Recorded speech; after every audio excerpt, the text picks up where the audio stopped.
Analysis of the authenticity of the FSB report on the Belgrade protests and the use of a sonic weapon. Belgrade, 2025. This report, allegedly compiled by the Russian Federal Security Service, FSB, regarding the events during the protest held on March 15 in Belgrade, is compared here with the characteristics of authentic FSB documents. The analysis examines the document's format and structure, language and style, technical and legal terminology, described security procedures, and the logical consistency of its content. Special attention is given to any inconsistencies or phrasing that deviate from what one would expect in an official FSB report. Document format, structure, signatures, stamps, confidentiality. Authentic FSB reports typically follow a formal format issued on official service memorandum templates, with clear headers, classification markings, and the signatures of responsible individuals. Such documents include the issuing institution and department, reference number, level of confidentiality, example or, date and place of issuance, and are concluded with the signatures of supervisors or committee members. None of these elements are present in the provided PDF document. The report begins directly with the text, without any heading or formal introduction from BIA.government.rs. Moreover, the report lacks signatures or identification of the author, S, or expert, S. It ends with a list of conclusions, without any stamp or signature to verify its authenticity. This deviates from standard practice, as an official FSB document of such importance would never be anonymous. As noted in one independent analysis, the document lacks the author's signature, names of experts, institutions, methodology, and measuring instruments, all of which are necessary for a valid forensic report. SerbianTimes.info.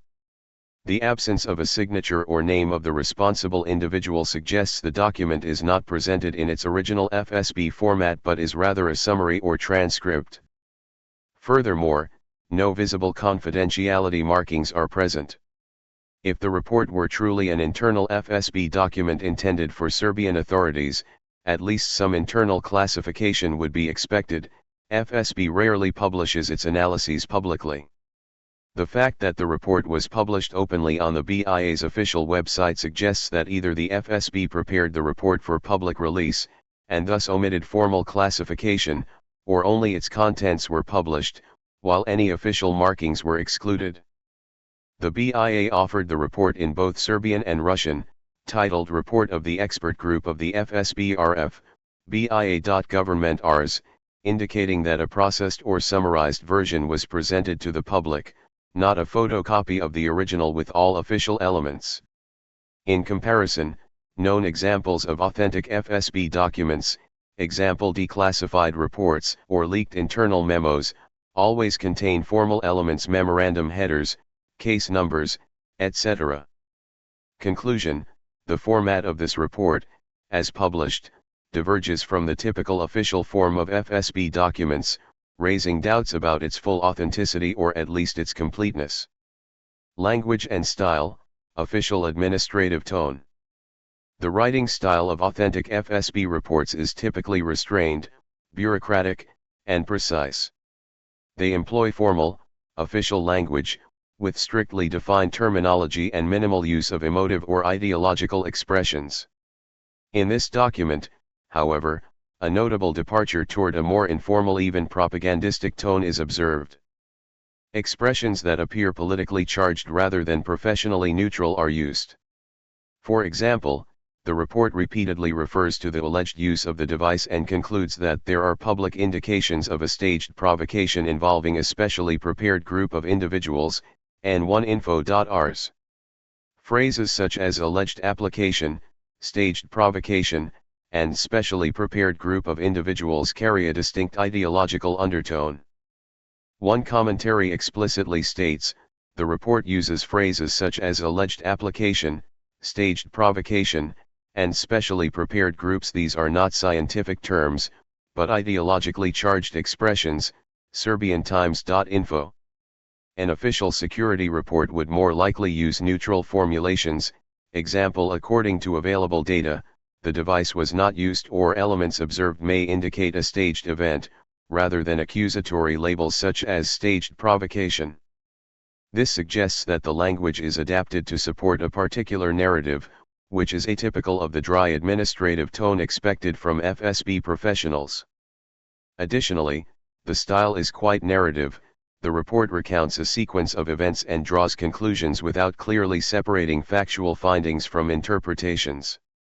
It lacks the standard structure of an official report, example an introduction stating the mandate, a section-by-section breakdown of findings, followed by conclusions. Instead, it jumps directly into the first phase of the investigation and narratively leads into its outcomes. The language used to report experimental results is occasionally colloquial. For instance, it states that biological objects, dogs, did not experience discomfort during testing, BIA.government-Rs, which is an unusual phrasing. A more formal alternative would be no behavioral changes were observed in the test animals. Also, the Serbian version of the report uses the term zvukni top, sound cannon, which is a colloquial reference to the LRAD. A genuine technical report would likely adhere strictly to acoustic emitter LRAD, except perhaps when quoting media references. There is also a noticeable absence of standard Russian administrative phrasing. Russian official documents often use passive or impersonal constructions. It was established that an investigation was conducted, which this report partially includes, but they also usually cite the authority under whose mandate the investigation was conducted. Here, the text simply states that the report was submitted to the BIA on April 15, 2025, and then moves directly to its contents with no mention of a commissioning authority, example by request of the President of the Republic of Serbia. This makes the report's tone unusual. Instead of being strictly technical, it reads more like a public statement dressed in the form of a report. This style would likely be avoided by the FSB in internal communication, though it could be adopted for propaganda purposes. Assessing precisely these aspects, sound expert Dejan Tomka, after conducting an AI-based analysis of the text, concluded that the report is ideologically biased, not a forensic approach, adding that he would be ashamed to publish this as a professional document. SerbianTimes.info. Technical accuracy of expressions and terminology. In terms of technical terminology and precision, the report exhibits certain shortcomings and inaccuracies that would be uncharacteristic of a thorough FSB document. Most notably, the description of LRAD testing on dogs is extremely sparse. It states that basic and test signals were emitted and that the dogs did not experience discomfort at certain distances, BIA.government-Rs, but it omits key parameters, the exact sound pressure levels, in dB, exposure duration, number of animals tested, breeds, and physiological indicators monitored are all missing. The absence of such details casts doubt on the validity of the experiment.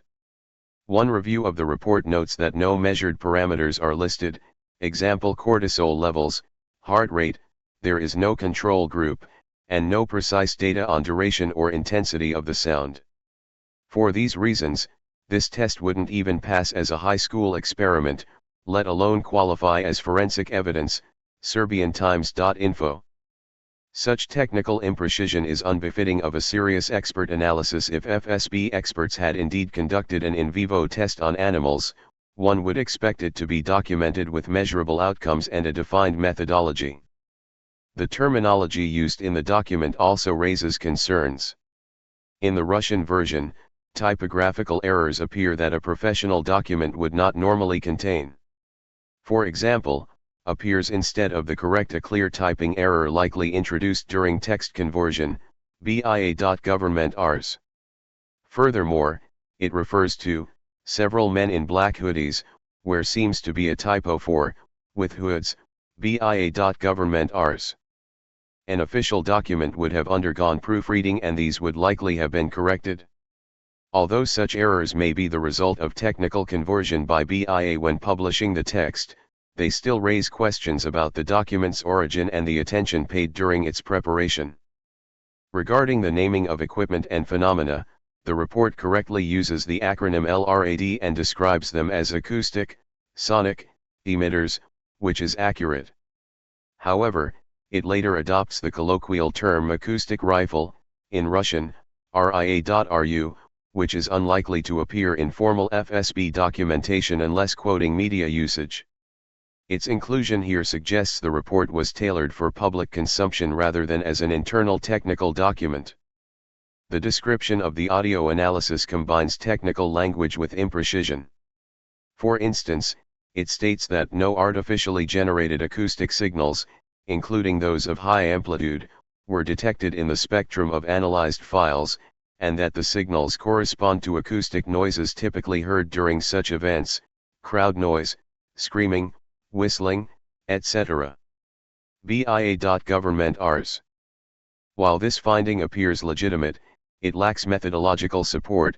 There is no information on the software or procedure used for forensic analysis, nor whether the recording devices were calibrated for such analysis. The report notes that no infrasound signals were detected, but this is expected, as standard mobile phones cannot detect infrasound, 20 Hz, something FSB experts would certainly know, SerbianTimes.info. Therefore, the absence of infrasound in phone recordings does not prove much. A serious investigation would have used professional equipment on site or analyzed high-fidelity audio recordings. That is missing here. Overall, the terminology is a mixture of correct technical terms and informal language, with several important omissions. Such inconsistency in technical precision undermines the report's credibility. An authentic FSB document would likely include more technical detail and clearer terminology, especially considering the results were to be presented to a foreign government and in this case, apparently also to the public. Legal terminology and compliance with legal frameworks. It is notable that the report scarcely addresses the legal dimension of the incident, which is unusual given that it concerns a potential unlawful use of force against civilians. Official security reports typically make at least passing reference to relevant laws or regulations, whether from Russian law or the host country's legal system, particularly when the conclusion is that no means of force were used. One would expect at least a note acknowledging that the use of such devices against civilians is prohibited, as later emphasized by Serbian President Vučić himself. However, the FSB report omits this entirely, focusing solely on technical and security findings. In comparison, media reports emphasized that the deployment of a sonic weapon would be in violation of Serbian law, Reuters.com, but the FSB report includes no legal terminology whatsoever. For example, there is no mention of exceeding authority, use of coercive means, or any specific legal articles. This could indicate the report was intended as a purely technical document. Still, in practice, when preparing documentation for a foreign government, the FSB would likely consult the applicable legal framework to ensure completeness. The complete absence of legal reflection, not even a statement such as no unlawful actions by police were observed, is striking. Another telling detail concerns institutional naming conventions. In the Russian version, Serbia's Security Information Agency, BIA, is referred to with the abbreviation, which is non-standard. The correct form would be, even in Russian Cyrillic, as it's an acronym of the agency's name. This appears to be a direct letter-for-letter substitution from the Latin BIA, and suggests unfamiliarity with or negligence toward correct abbreviation usage. An official document would likely ensure accurate acronym representation or, at the very least, introduce the full agency name followed by the abbreviation in parentheses. Additionally, the report claims that the FSB conducted its investigation at the request of Serbian authorities, Fontanka.ru, but the report itself contains no mention of any legal basis or formal authorization. In a serious document, the introduction would likely read something like, "The FSB expert group was formed under the directive of the FSB director, following a request from the government of Serbia to investigate the following matter." No such context is present here. This omission could be due to only the core findings being published, with any formal covering letter, if it existed, excluded. As for legal qualifications of the incident, The FSB report uses the phrase, staged provocation, implying a deliberate attempt to create a disturbance, but it does not elaborate on the legal implications of such a claim. There is no mention of criminal proceedings against the group of individuals allegedly responsible, nor is there any indication of legal accountability. This is unusual. If the report explicitly asserts that a provocation occurred, it would be logical to at least mention that the matter has been referred to the appropriate legal authorities. Without such follow-up, the report hangs in the air like an internal statement lacking any legal conclusion. In summary, the legal terminology is minimal to non-existent, and where precision is expected, example naming institutions, describing agency procedures, certain oversights are apparent. The FSB would likely avoid such inconsistencies in an official act or at least correct them prior to presentation. As it stands, the text feels more like an internal operational summary, absent legal analysis, or a public-facing statement that deliberately avoids addressing the legal dimension of the case. Described security procedures and their credibility. The report outlines three main investigative avenues. Technical testing of the device. Analysis of available recordings. Operational questioning of witnesses, BIA personnel, police and medical staff, BIA. Government. At first glance, these cover standard security procedures for such an incident. However, the manner in which they are presented raises concerns about their credibility. Device testing, experiment. As previously noted, LRAD testing was reportedly conducted at the BIA's testing ground, including trials on dogs to assess effects. While it is technically plausible to test a sonic device on animals, due to the sensitivity of canine hearing, proper procedure would require a detailed experimental report. Here, we receive only a one-sentence result, with no description of calibration procedures, participant safety measures, ethical protocols, or measurement tools. The absence of any experiment protocol raises doubts about whether the test was conducted in a rigorous manner. An AI-based analysis of the report also observed that no information is given about exposure duration or sound pressure levels in decibels, rating the test invalid and ethically questionable. SerbianTimes.info. FSB experts would typically document such experiments thoroughly. If they conducted them at all, more likely, they would rely on factory specifications and existing knowledge of LRAD effects, rather than improvising tests on animals. The idea that the experiment was conducted over just 2 days, March 30th to 31st, seems rushed and methodologically vague. Audiovisual material analysis. The report states that BIA provided the footage, which was analyzed to assess its integrity, i.e., signs of tampering, BIA. Government. This aligns with standard forensic procedures verifying whether audio/video files have been edited. The findings concluded there were no signs of manipulation, and the signals matched common protest sounds, crowds, screams, whistles, BIA. Government. While this step follows expected practice, FSB has digital forensic capabilities. It's noteworthy that only the recordings supplied by BIA were analyzed. The AI reviewer highlighted that the report makes no mention of independently sourced citizen recordings, SerbianTimes.info, which would have been a logical inclusion for cross-verification. It is possible BIA collected those as well, but the report provides no such indication. Furthermore, the audio analysis focuses on the absence of artificial signals and infrasound, but does not explain observed behaviors in videos such as people covering their ears or reacting as though experiencing discomfort. What exactly were they hearing? The report offers no clarification. Procedurally, a thorough investigation would also review witness testimonies from affected civilians, not just official personnel, but this is absent here, except indirectly through interviews with security staff. In summary, this phase is described superficially, seemingly based solely on material provided by one party, without cross-checking, not the most comprehensive approach. Operational witness interviews. The FSB reports that BIA interviewed its agents, police officers, and emergency medical teams present during the protest, BIA.government.rs. The report claims that based on these interviews, no distinctive sounds or physiological effects were registered, BIA.government.rs.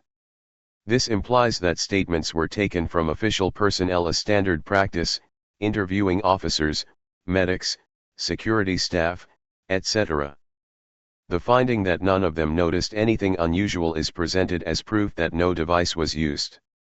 While this suggests that standard procedures were followed, interviews conducted, one key question remains: were protest participants citizens who reported symptoms also interviewed? The report doesn't mention this. Operationally, the FSB might have considered such interviews, or at least referenced media-reported testimonies. Focusing solely on official personnel suggests the investigation was narrowly scoped. Moreover, we don't know whether these interviews were formally documented. The report does not cite transcripts or the number of interviewees, merely summarizing that no complaints were received. From a procedural standpoint, this is poorly documented. All in all, these procedures seem somewhat rushed and minimally described. An internal FSB report would likely offer a detailed breakdown of each step, example duration of analysis, departments involved, etc. Here, that is missing again, suggesting that the text is intended more as a briefing for public or political figures, rather than a full investigative archive. Conclusion: while the procedures listed, device testing, recording analysis, witness interviews, are logically sound, the way they are described lacks the thoroughness typically associated with the FSB. This implies either the procedures were not fully carried out as stated, or the report was intentionally stripped of excess detail to streamline its messaging. Logical consistency and internal coherence of the report. One of the key indicators of a report's authenticity is the extent to which its findings are logically interconnected and whether the content forms a coherent narrative. In this case, there are certain inconsistencies and leaps in reasoning that cast doubt on the report's reliability. Selective presentation of facts. The report completely omits numerous accounts from citizens who reported symptoms following the protests, such as dizziness, ringing in the ears, nausea, and disorientation. Public records indicate that over 100 individuals experienced health issues after the event, SerbianTimes.info, yet the report makes no mention of these testimonies. It merely states that no one sought medical attention on site and that police officers and BIA agents did not feel anything, and oneinfo.rs, BIA.government.rs. While this may be factually accurate regarding official personnel, it ignores the experiences of protest participants, ordinary citizens who were affected. Such selective reporting undermines the internal consistency of the report. If the goal is to determine what happened to the crowd, why completely disregard their accounts? This omission logically suggests that the report is inclined to dismiss or skip over information that does not align with its intended conclusion. The staged provocation theory as an explanation. The main claim of the report is that no sonic device was used, and instead, a group of individuals staged the incident to create the illusion of a sonic weapon effect, and oneinfo.rs. To support this, the report cites observations from video footage. Several men in black hoodies raise their mobile phones, lights, in unison and then lower their hands synchronously, after which the crowd disperses, and oneinfo.rs. It also mentions that these individuals previously removed yellow vests and allegedly incited unrest, example igniting something in front of an ambulance, and oneinfo.rs. These details may suggest some level of coordination, possibly even a provocation. However, the logical connection between these observations and the conclusion that an acoustic weapon effect was mimicked is not convincingly established. The report fails to explain how this group could replicate a sonic effect capable of eliciting physical reactions from the crowd. Synchronized hand movements may signal coordination, but they don't explain the presence of a powerful sound, if it didn't originate from police. In other words, The FSB acknowledges the crowd experienced an LRAD-like effect but attributes it to demonstrators rather than law enforcement, SerbianTimes.info. This leaves the central question unanswered: what exactly caused the effect? Did the provocateurs have their own sound-emitting device, or was it all an elaborate act? The report offers no answer. Such a vague explanation weakens the credibility of the conclusions. One analysis aptly dubbed this a conspiracy without evidence, pointing out that this is a textbook narrative manipulation strategy. When the experienced effect cannot be denied, the blame is shifted to unidentified organizers in the crowd, SerbianTimes.info. Lack of quantitative data and contradictions. The report provides virtually no numerical data, other than testing distances at the range. For instance, it refers to a large number of aggressive individuals, and several men in hoodies, all descriptive, not precise. Crowd coordination is described qualitatively: movements were not chaotic, returned to their positions within 10 to 15 seconds, BIA.government.rs, making it difficult to verify consistency. However, some descriptions contradict the conclusions.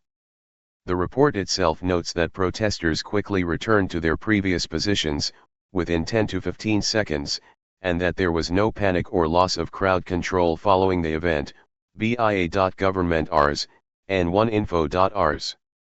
Yet, it also says the crowd dispersed and unrest followed. If the crowd calmed within 15 seconds, what was the actual effect of the fake sonic attack? This seems inconsistent. On one hand, it claims there was no impact on the crowd, and on the other, that the crowd dispersed and unrest occurred. The internal logic appears compromised by the attempt to downplay the event's severity, claiming no panic, while simultaneously justifying its appearance. Coordinated signal led to dispersal. This combination suggests bias in interpretation. Each element is framed in a way that supports the final conclusion absolving the authorities. In summary, the report lacks self-sufficiency and internal logic. It relies on assumptions that the reader must accept on trust to believe the narrative proposed by the FSB.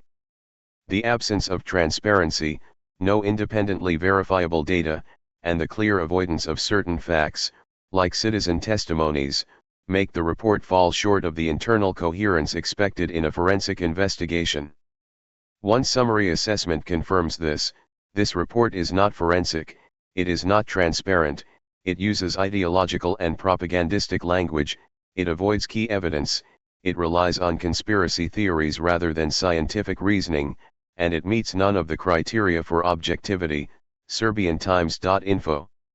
While harsh, this judgment stems directly from the logical flaws and biases observed in the content. Inconsistencies and phrasings that the FSB would likely avoid. In this final analytical section, we summarize the most suspicious elements of the report, aspects that an official FSB document would likely either omit or formulate differently. Absence of author identification and signatures. As noted, no member of the expert group is named, and the document is unsigned. The FSB would not submit a report to the leadership of a foreign country without at least the name of the group lead or the responsible department head. This anonymity suggests that the document may not be an official FSB memorandum, but rather an internal draft or working material. Ideologically charged terminology. Phrases like spectacularly staged provocation are typical of tabloid headlines, not the dispassionate tone of an intelligence agency. Even if the FSB intended to convey such conclusions, it would likely use euphemisms or indirect language, example coordinated action by an unidentified group, to maintain an appearance of neutrality. In this case, the language is direct and accusatory, more akin to a propaganda pamphlet than an expert report, something recognized by the media. The report uses ideological and propagandistic language, SerbianTimes.info. Spelling errors and unusual expressions in Russian. An authentic FSB document would undergo multiple levels of review, including linguistic, making it unlikely to contain mistakes like, instead of, or, likely meant to be.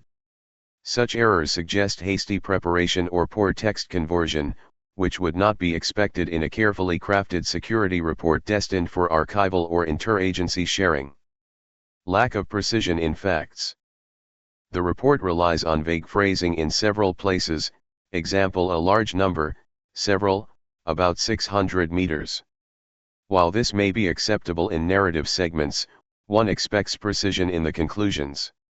However, the final summary merely repeats general statements that the device was not used and that there were clear signs of provocation, N1info.rs.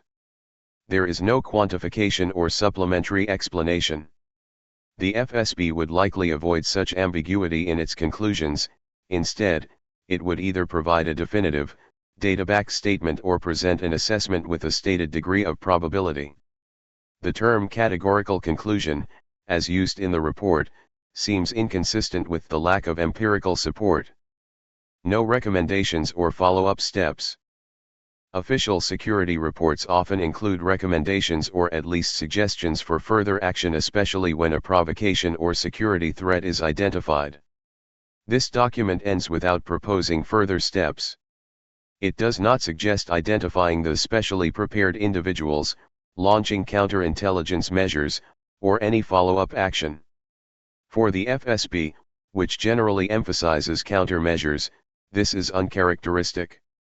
If a foreign orchestrated provocation was uncovered, one would expect at least a mention of who might be behind it or a recommendation for continued investigation. The lack of such direction implies the document's primary goal was to publicly state that the police did not use prohibited devices, leaving all other implications aside.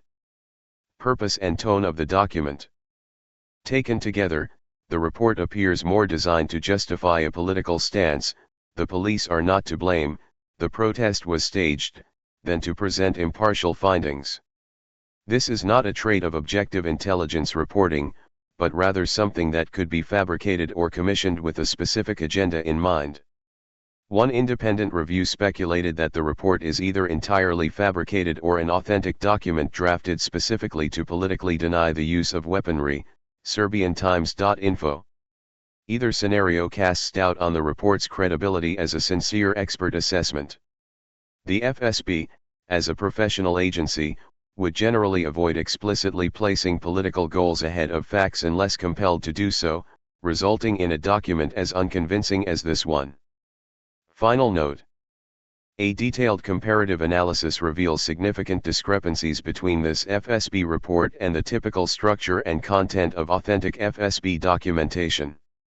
From formal elements, missing headers, signatures, and stamps, to linguistic and stylistic issues, ideological phrases, unusual expressions, to content logic, selective facts and vague conclusions, nearly every aspect of the document raises red flags.